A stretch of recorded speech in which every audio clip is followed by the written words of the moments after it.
Countdown to Eternity starts now. Well, hello, my dear brothers and sisters. I want to welcome you to another episode of Countdown to Eternity. I am with one of the great ones, Pastor Tom Hughes. And today we are going to read about the whore in Revelation chapter 17. Look at he. Is that a hard way to start this show, bro? That is straight. Well, this is where we're going. And oh yeah. You better get ready, baby, because it's tough. Do me a favor, bro. Let's not talk about the whore that rides the beast and a baby at the same time. Okay. Okay. All right, let's get into this. I'm going to read this. All Revelation chapter 17, and we are continuing from the last episode that we did. This is a very important subject. Revelation chapter 17, and I'll actually start in verse 1. It says, "And there came one of the seven angels which had seven vials, and talked with me, saying unto me, Come hither, I will show unto thee the judgment of the great whore that sitteth upon many waters, with whom the kings of the earth have committed fornication, and the inhabitants of the earth have been made drunk with the wine of her fornication. So he carried me away in the spirit into the wilderness, and I saw the woman sit upon a scarlet-colored beast, full of names of blasphemy, having 7 heads and 10 horns. And the woman was arrayed in purple, scarlet color, and decked with gold and precious stones and pearls, having a golden cup in her hand, full of abominations and filthiness of her fornication. And upon her forehead was a name written, Mystery, Babylon the Great, the mother of harlots and abominations of the earth." By the way, I want to just say this, and I'll let you start commenting on this, or I'm going to ask you to start commenting on this. Mystery Babylon. It's interesting. A lot of people look at this and they say, let's talk about Mystery Babylon. And actually, what it says here, when you look at it, especially in the original language, it says mystery, period, right? Babylon the Great. So this is very interesting because we're talking about a whole religious system. I believe that Babylon is Babylon, right? A lot of people think Babylon's the United States of America and all this. Babylon is Babylon, but we are talking about a just an insane paganistic system, right? That we are seeing evidence of all throughout human history. We continue to see it begin to emerge and become more complicated. Bro, we are watching this whore begin to emerge. We're watching this whore begin to show her ugly face. And this is not a pretty picture. Oh, it's bad. So when you look at it from that understanding, that same thing, I believe, James, it's a spiritual dynamic that I think people miss. And you can go all the way back to the Tower of Babel. You can trace this right on through the time of Babylon, right on to where we are today. And the interesting dynamic there's so many interesting things, I think, especially in our day.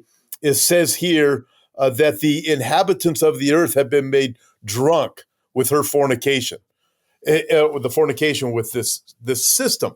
If you look at where we are today, you take other religions and put them all together, but you look at where we are today, what's happening is, I believe wokeness is a religion, whether or not people say it is. Because somebody identifies something as doesn't identify as a religion, doesn't mean it's not. You look at climate. What are we doing? Men are told to worship the earth. That's Romans chapter 1.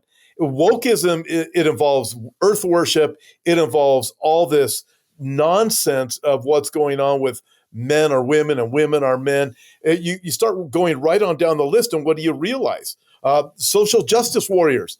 The world is becoming drunk with this unbelievable stuff that's going on.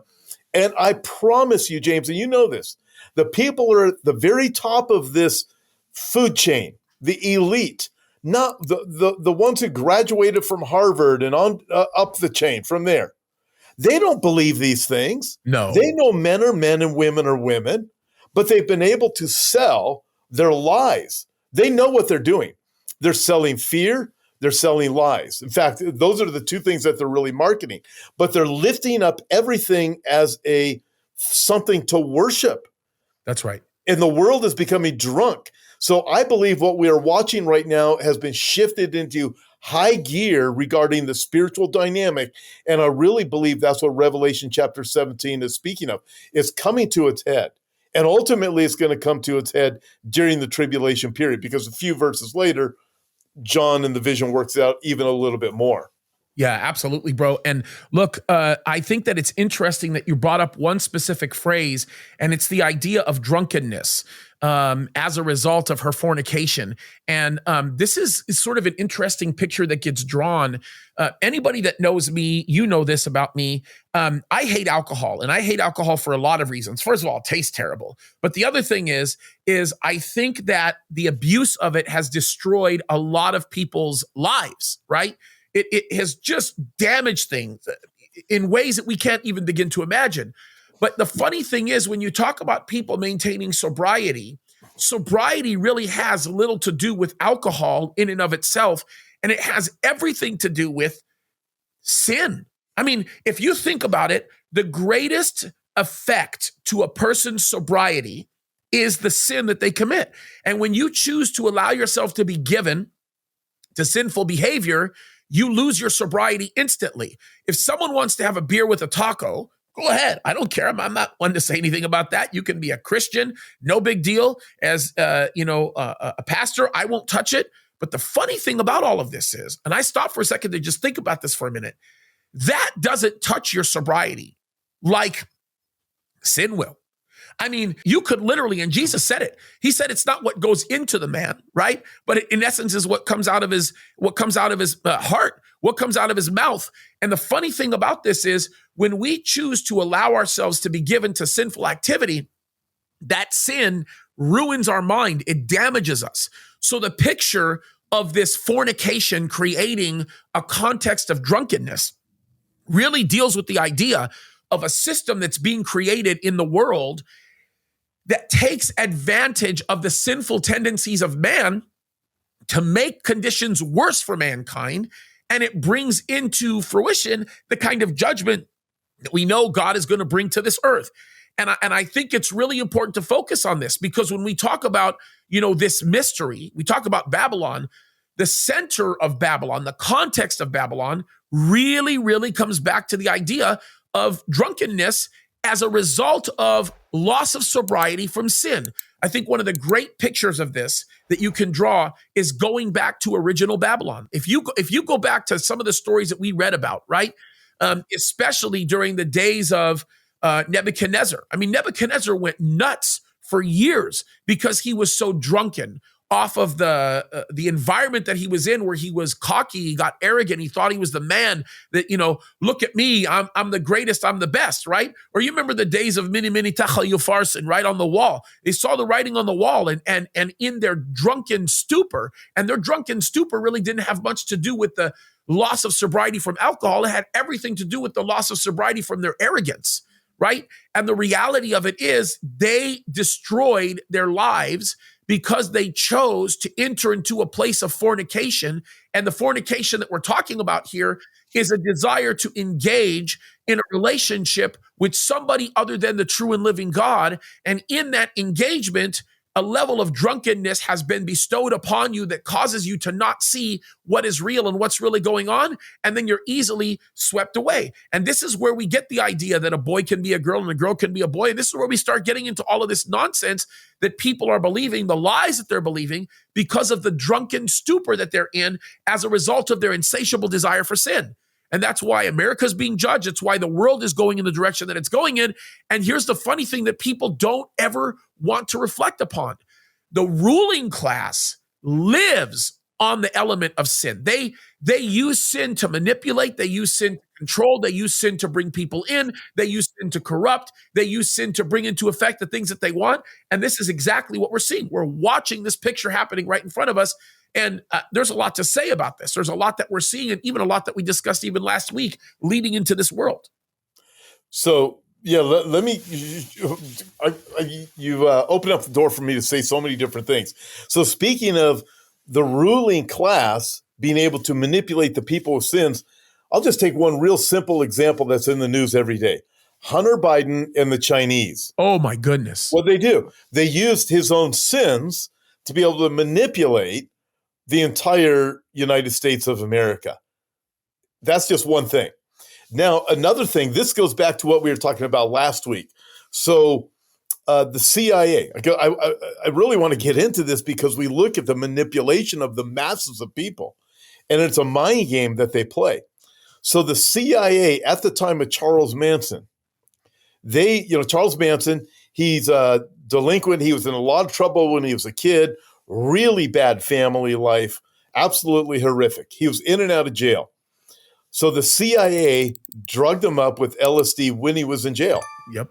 And they drugged him up with this thought of an experiment. Let's see what happens to this guy on acid. So they drug him up. Then he's out of jail. And I don't know where he continued to get all the LSD from for all of the girls that he brought over to the parties. Has his, was it Spawn Ranch out there in the LA area, I think was the name of it. They're all living out there. This is in the 1960s. He's got his commune going. They've all got acid. I mean, there's so many different factors of it, but the CIA's hand was all over this. So what it was, Charles Manson was an experiment of the CIA. So much so that even after his group committed the murders, which were really, I mean, the reason for the murders is still questionable. Oh, yeah. But they committed the murders. So the LA County Sheriff's Office knew that the Manson family did it. They were ready to go with the equivalent of a SWAT team back in the 1960s and everything else. And you probably know this, James. You're in LA, so you follow this stuff. You probably read the police reports. So the LA County Sheriff's Department was told by the CIA to stand down. Yep. Because they were still waiting to see what else Manson was going to do. That's right. He was an experiment. So the whole thing was manipulation. So with the things we were talking about last week, look, they don't care how many people are killed. They don't care how many people are slaughtered. They're manipulating the masses in so many different ways, whether it be the fentanyl that comes across from the southern border or whatever it is. The masses are being manipulated. Money is people get drunk with the fornication from the money, so to speak, the spiritual dynamic that takes place when you get too rich. I mean, look at the people who have been really poor. All of a sudden, they're 22 years old. They're worth $50 million. They're playing professional sports. Look what happens to their life. Oh, yeah. So that alone is intoxicating. Oh, yeah.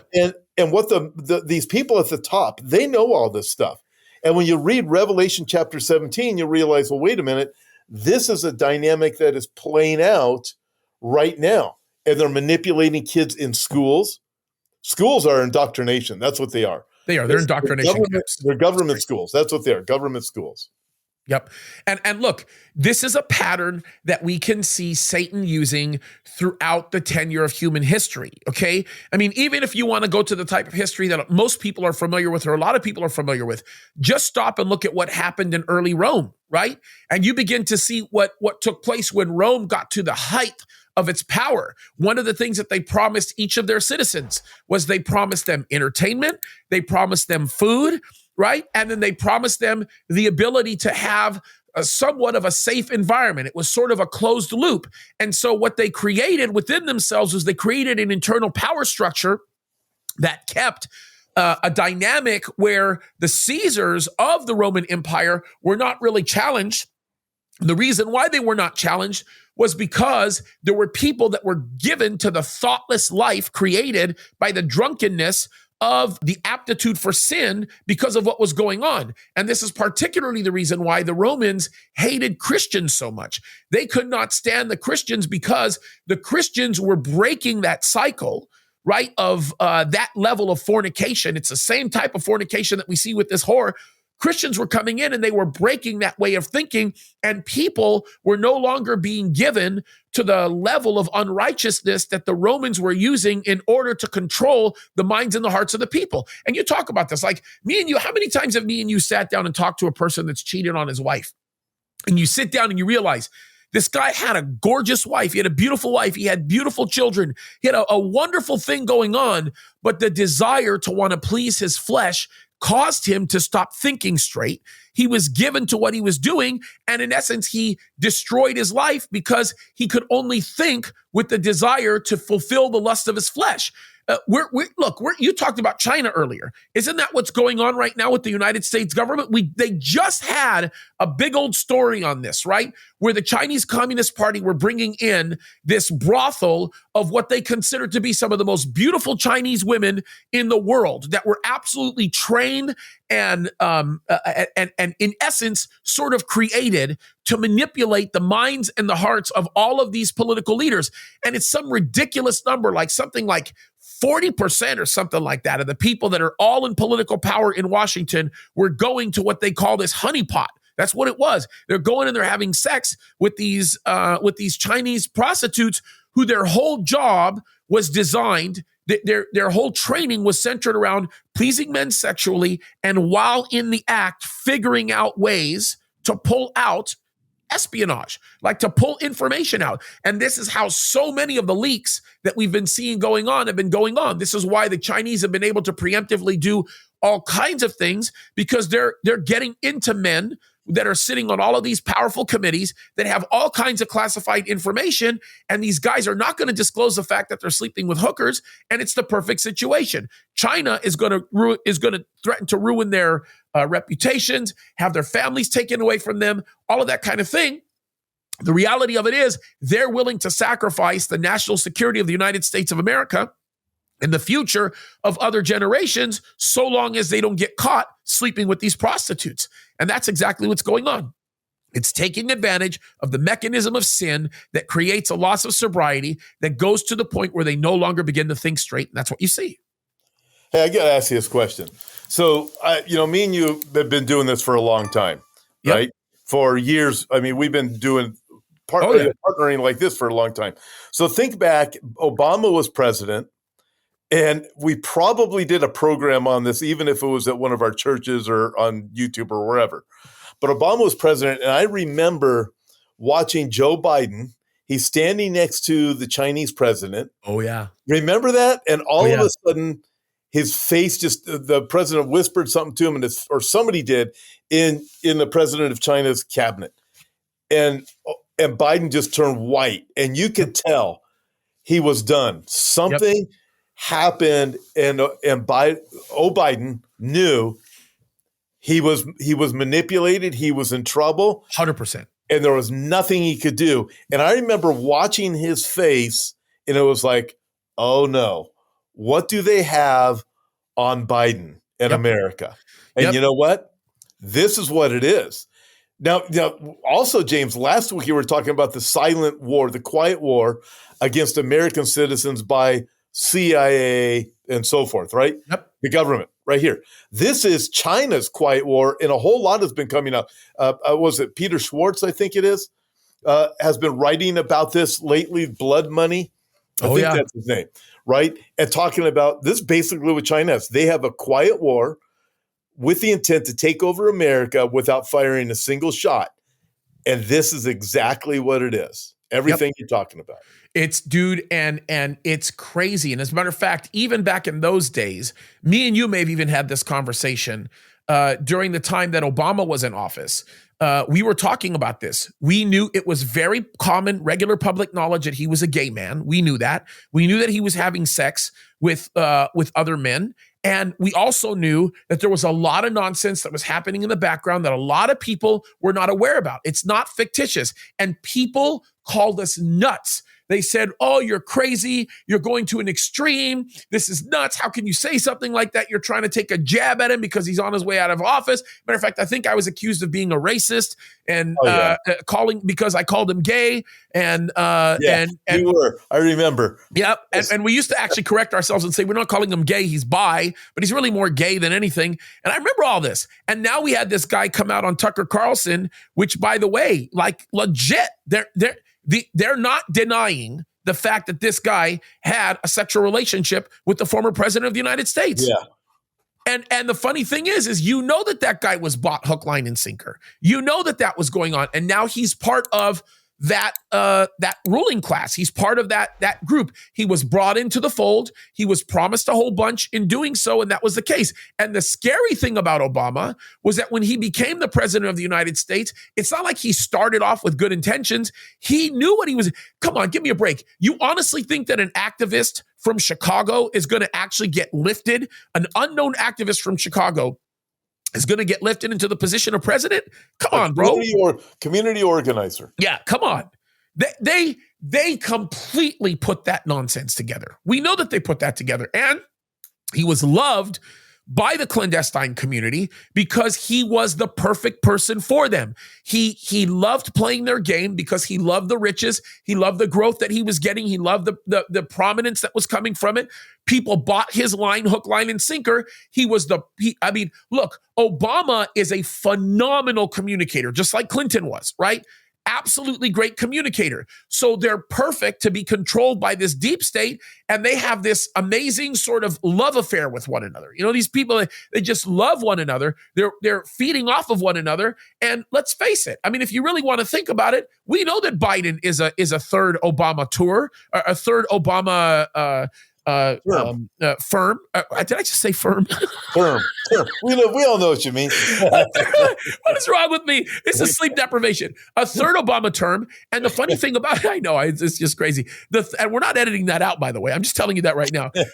But the funny thing about this is that I believe that even Obama knew that Biden was a complete mess before Biden got sworn into office. We all know that. I mean, come on, give me a break. The guy just sat in his flipping basement the whole time. He didn't even know his own name. If you ain't vote for me, you ain't black.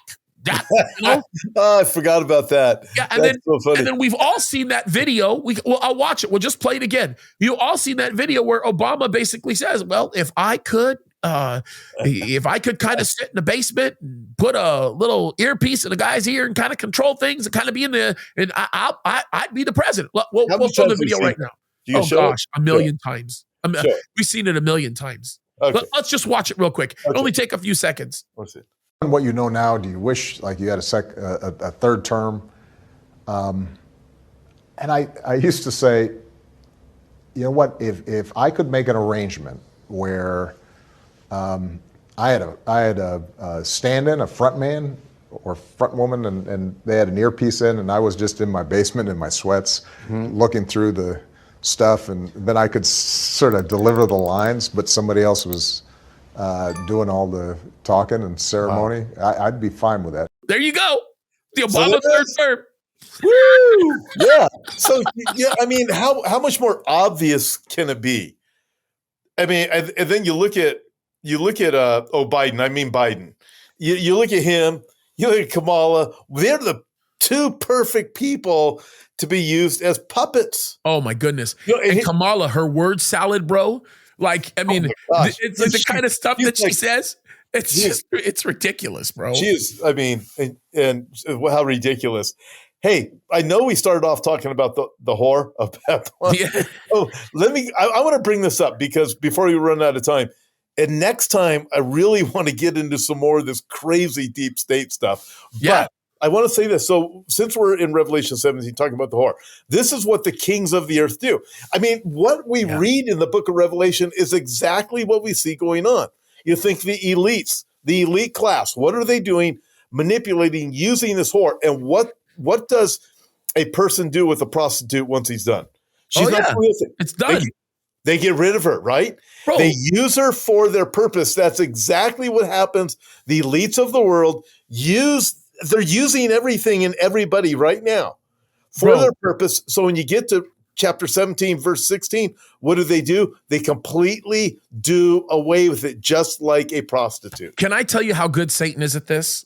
Let me give you a picture of how good Satan is at this. He's conditioning kids to already accept nonsense like that. Think about it like this. You could go and play a video game right now. There's video games out there, right? That you could go right now and you can steal a car. Okay. And then once you steal the car, you can avoid the police, kill them, shoot them, all this kind of stuff. And then you go into the middle of a park with your car. You call a prostitute over. Prostitute gets in your car. You have sex with her. You give her the money. And then you get extra money and you get extra points if you beat her to death. after you have that relationship with her, and then you take off and leave her for dead. Wow. And that's a video game. That video game, by the way, has been around, this is no joke, bro, for 20 years, Tom. Wow. 20 years. And it keeps getting, crazier and crazier and crazier and crazier. And what I'm describing to you is a common, this is happening everywhere, bro. Minds are being conditioned to accept this nonsense. Why? Because this is the whore that rides the beast. And by the way, I say this all the time. All these pastors that are wanting to fall into the woke industrial complex, all these nonsense guys that are just buying into the lies, have fun, Andy Stanleys of the world. Have fun, Brodersons of the world, because here's the thing. They're coming after you first. Once they're done with you, they're coming after you. And it's not going to be pretty. It's going to be really, really ugly. They know the whole thing is a lie. It's a fake. It's a fraud. They all know it. What's amazing about the video game you just described, that is a physical illustration of exactly the spiritual dynamic that Revelation 17 teaches. And the dynamic that Revelation chapter 17 teaches is the elites of the world, which goes back to the program we did last week when you were talking about the economy. You went right through the 4 horsemen of the apocalypse, right? And you took us through the progression. All of it is man-made. Judgment from God. 100%. But turning men over to do what they're going to do is a judgment from God in and of itself. 100%. But you look at, you came down to the black horse, and what do you have? A manipulated economy that destroys the masses of the people. And as you said last time, James, when you bring in the war, the collapsed economy, it gives these people that much more power. 100%. When everybody is poor, man, do they get power. 100%, bro. You could not be more correct. It's 100%. And that's the situation that we're in. I think the way that we summarize what we're talking about, I think it's a great way to end this show. And it's kind of sad, actually. It's a sad way to end the show.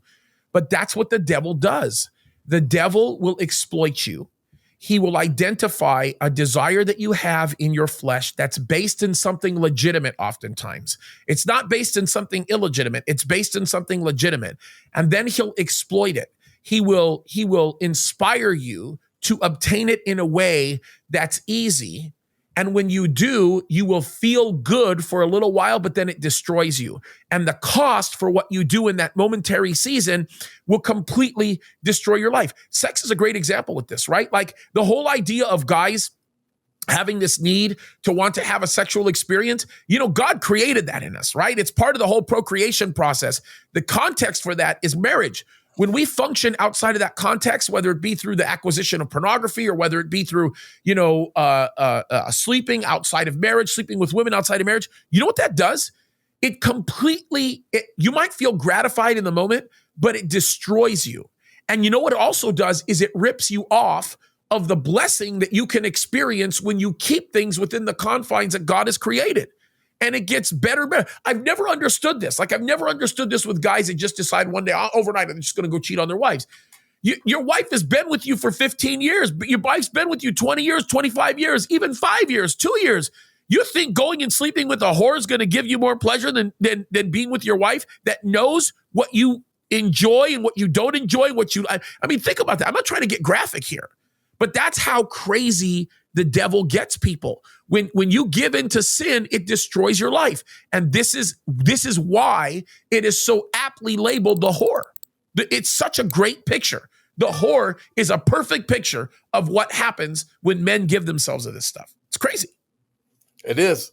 Exactly like you said. And it is amazing, James, because we are watching everything unfold exactly as the Bible says it's going to. 100%.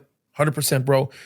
Well, that's it, man. We're out of time. And folks, I got to tell you, I really do hope, I know Tom feels the same way. We hope that you have enjoyed listening to this or watching it as much as we've enjoyed making it. We love you guys so much. On behalf of Pastor Tom Hughes, this is James Kaddis. We want to thank you for joining us for another episode of Countdown to Eternity. We cannot wait to continue to invest in your learning of the kingdom. God bless you guys. Keep your eyes on Jesus. And remember, Jesus is coming soon. Christ is coming any moment. Keep looking up. Thanks for joining us on this week's Countdown to Eternity. We want to encourage you to visit jameskaddis.com to find additional content and resources to equip you for the spiritual battle that we fight every day.